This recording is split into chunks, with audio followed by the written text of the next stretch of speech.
Hello, boys and girls, and everyone in between. Today, we're going to learn about the educated response or informative response. Now, what does this mean, or what does this look like for the tattoo industry or any service industry? I'm going to tell you a little story of something that just recently happened. Paloma, an artist in my studio, did this adorable little bear, mama and cub. And as you can see, the mama bear has no eye. So of course, Paloma asked the girl if she would like to put an eye in the mama bear before she ungloved and finished up. The girl then said no for the second time, because the first time was when she was drawing it up. So now she's already said that she did not want the eye twice. We're pretty sure she's not going to want the eye, right? Yeah, so of course, the next day, the girl called the shop inquiring on how she should go about getting the eye put in. So Paloma came to me for a second opinion. See, Paloma is new to our studio and she is fresh out of her 1-year apprenticeship. So she asked what I thought on how to approach this. The first response would be to tell the girl, really? I asked you twice. Like, really? It's not that simple, right? So, I mean, of course, you want to be like, but, you know, this happens all the time. So are we really going to let something like this fluster us? Come on now. So you would want to simply tell the girl how you felt. But it doesn't always work out the best for the shop owner, artists. Usually affects us negatively if we talk shit.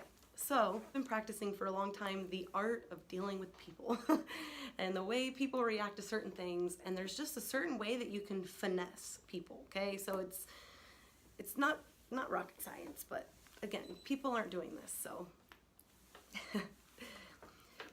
So the first response would be to tell the girl, I asked you twice, now you'll pay the shop minimum to get the eye put on. Click, we're done, right? Like that's the go-to, it is what it is. But what's the problem with that? The problem was simply telling the girl this simple answer would be is that she doesn't understand why a little tiny dot would cost so much money. Most shops are anywhere from $50 to $100 for their minimum. So to pay $50 even for one little dot in this girl's mind is just crazy. And you can understand that if you don't know anything about the industry. So the answer to that problem is simple. You respond with an informative answer, all while giving the client options. Options that are a win-win. So the informative response with options would go like this. Well, yes, there's a few options for you. 1, you can make an appointment and pay minimum price.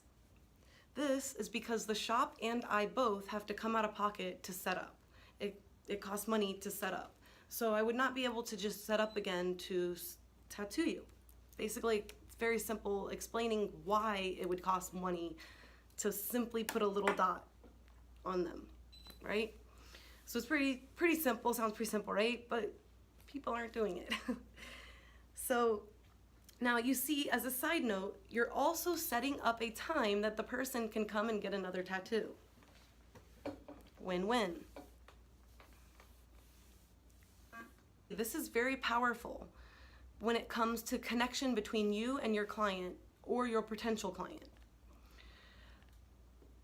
I have often had people come from other shops complaining of just this, how the artist said it couldn't be done or they wouldn't do it without explaining any more. It just comes off so rude and cold, and the person just thinks that they're being an asshole. They don't think, oh, there must be a legitimate reason for this. That's not what the client's thinking. The client's just like confused, because what they're doing is going to the shop up the road. They're coming to me. So, you know, it's a win-win, really, truly, all the way around, because you're making money, your reputation is going to be better, people are going to remember the way you made them feel. When they come to my shop, I am able to explain to them why, and they almost always, pretty much always, are willing to redraw the design to where it is doable for a tattoo. So there now we have someone that it took me just a couple seconds to explain why the design was not doable, or why the previous artist probably said no, but what we could do to change that to make it doable for them. Example, the lines are gonna spread. You cannot do something with that many lines that small. The lines spread a tiny bit over time. They just naturally do that. It's gonna blur, it's not gonna look great. There you go, but we can make it a little bigger. We can take out some of the lines. There you go, win-win. Not only did we get the client, but they understand how things work, and it only takes a few minutes to explain this. Remember, the client sees from the outside only. They don't know all the hard work we put in. They don't know all the money we spend. So when they see that you're just making a few little lines on something, they don't understand why it costs so much. So by taking a few minutes to explain to them why it costs so much, the benefits are really powerful, and you will see results with this.